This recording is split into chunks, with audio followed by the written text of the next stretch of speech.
Southern Kentucky. This is WYMT Mountain News Weekend Edition. Good evening, I'm Katie Cook.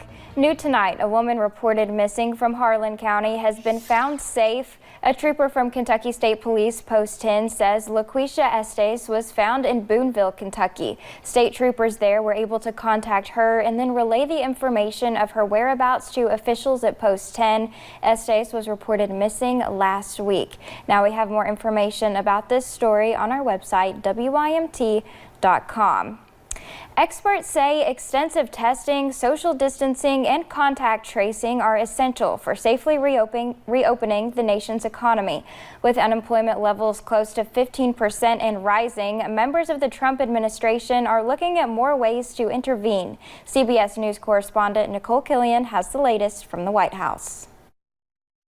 New York City Mayor Bill de Blasio is more than doubling the number of city workers deployed as social distancing ambassadors to more than 2,000. We're going to increase intensely the number of public servants who are out there educating, providing face coverings, reminding people of the rules, helping people to get it right.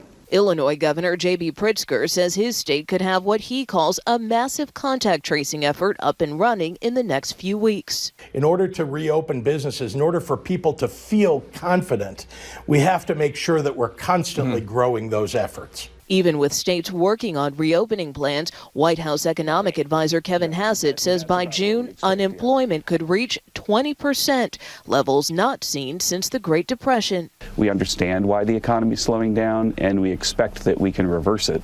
Whereas in the Depression, there were a lot of other things and a lot of policy errors and so on that made the whole thing drag out. Treasury Secretary Steven Mnuchin says the White House is considering a number of options, including another round of stimulus checks. The president has said and wants to make sure before we rush back and do the next bill and spend more taxpayer money, we just want to be thoughtful. After coming into contact with people at the White House who tested positive for COVID-19, 3 coronavirus task force members have placed themselves in quarantine. Dr. Anthony Fauci is said to be at relatively low risk based on the nature of his exposure. He has tested negative and will be tested regularly. Also quarantining are CDC Director Dr. Robert Redfield and FDA Commissioner Stephen Hahn. Nicole Killian, CBS News, the White House. Dr. Anthony Fauci and Admiral Brett Giroir, who was forced out as the president's coronavirus testing czar, were both scheduled to testify in person at a Senate hearing on Tuesday. Now they will testify remotely. And Vice President Mike Pence is self-isolating today after an aide tested positive for the coronavirus last week. He joins 3 of the nation's top scientists in taking protective steps after possible exposure. An administration official said Pence was voluntarily keeping his distance from other people in line with guidance from the CDC.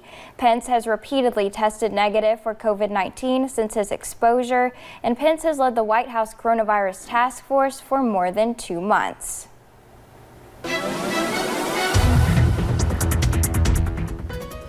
Well, some of us are still dealing with those rain showers tonight, but they are just almost out of our viewing area. And then other than that, we'll be seeing dry conditions this evening. Let me take you to a couple of our cameras here. You can see at the University of Virginia, they actually saw a pretty nice evening here. They didn't see too many showers until just recently, but it has cooled them down. They're kind of the cool spot on the map. The area you can see into Wise County, that 48 degrees there, where the rest of us, a lot of us at least, still in those 50s, so a little bit warmer. But we are definitely cooling down, and we're going to be on the cooler side tonight because we do have these winds coming out of the northwest, bringing in all that cooler air, and these winds a little bit stronger as well. I mean, you can see these winds even getting up to 22 miles per hour at some point. So as we head into those early morning hours on your Monday, you can expect temperatures to drop back down into those 30s. It won't get nearly as cold as we have been the past couple of days, but we are definitely going to be getting into those upper 30s tonight, and we could be seeing a few breezy conditions with that. Katie? All right, thank you, Brooke. A Jessamine County church that sued Governor Andy Beshear this week held in-person services today. It's the first time Tabernacle Baptist Church in Nicholasville has opened its doors since a federal judge struck down the state's ban on those services. Many eager members came to the in-person service to celebrate Jesus and the victory over Governor Beshear. Although churches can open their doors now, the governor urged caution during the outbreak. And we must make sure that any house of worship is ready. Even just the cleaning that's required is more significant than is done just about anywhere else. Tabernacle Baptist Church is still streaming services live on Facebook for people who are not attending the in-person services. Restrictions put in place to prevent the spread of COVID-19 have affected pretty much everyone. But one couple in Lexington who have been together for 40 years now have to be apart. Harold Spurlock's wife is in the hospital, and he says all he wants to do is see her. Krista Frost has their story. I'm very sad, and I'm sad for people. Today is Mother's Day, and they can't get in to see their loved ones.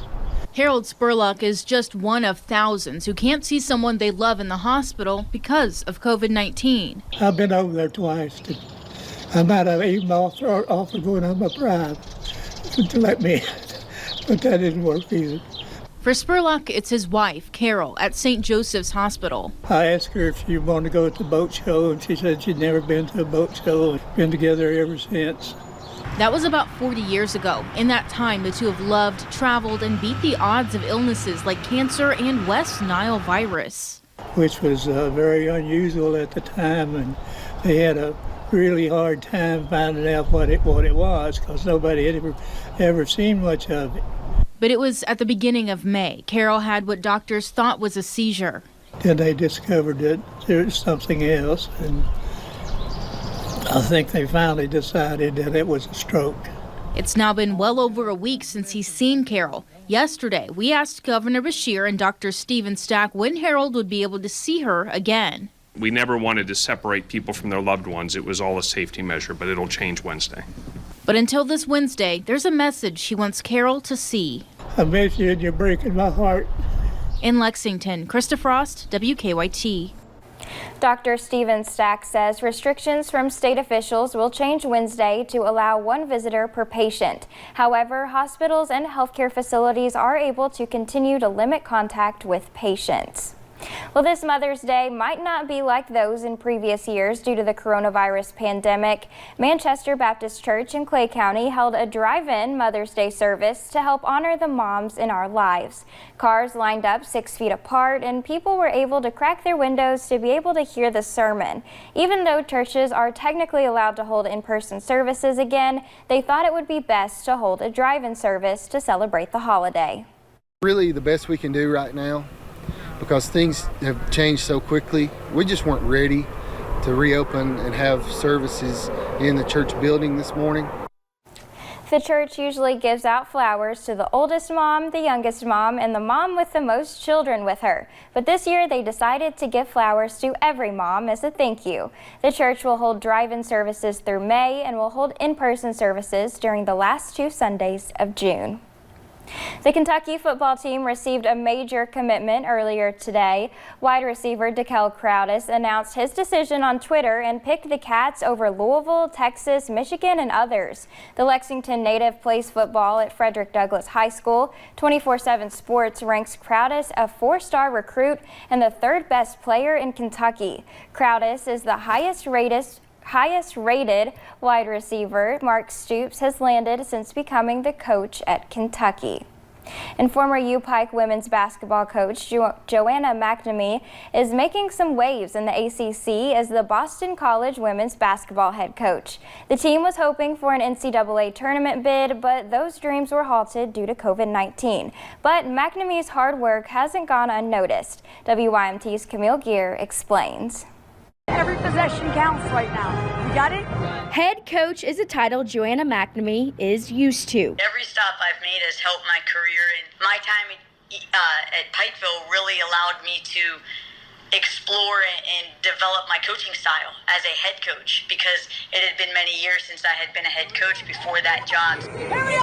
But in March, she added a new title to her resume, ACC Coach of the Year. Yeah, you know, winning that award was very humbling, and it's still really hard for me to believe. Hey, 32, watch me break. 32, She stays humble about the award, thanking her players and her coaching staff. You never get an award like that from your singular contribution. So that was really a team award that I was really happy with. And of course, her family couldn't be more proud. Yeah, we're really proud of Joanna and all that she's been able to accomplish. Anybody that knows Joanna knows she's going to be successful in what she does. The award is nice, but she still has her eyes on the prize. You know, I always tell my players the same thing. Commitment is 2 feet in. You can't have 1 foot in and 1 foot out. So my 2 feet are in at Boston College, and I love it there. Until she's in the huddle again. Camille Gear, WIMT, Mountain News. Boston College women's basketball team finished 20-12 this season. Coming up on Mountain News Weekend Edition, find out how one Perry County woman helps rehabilitate wild animals.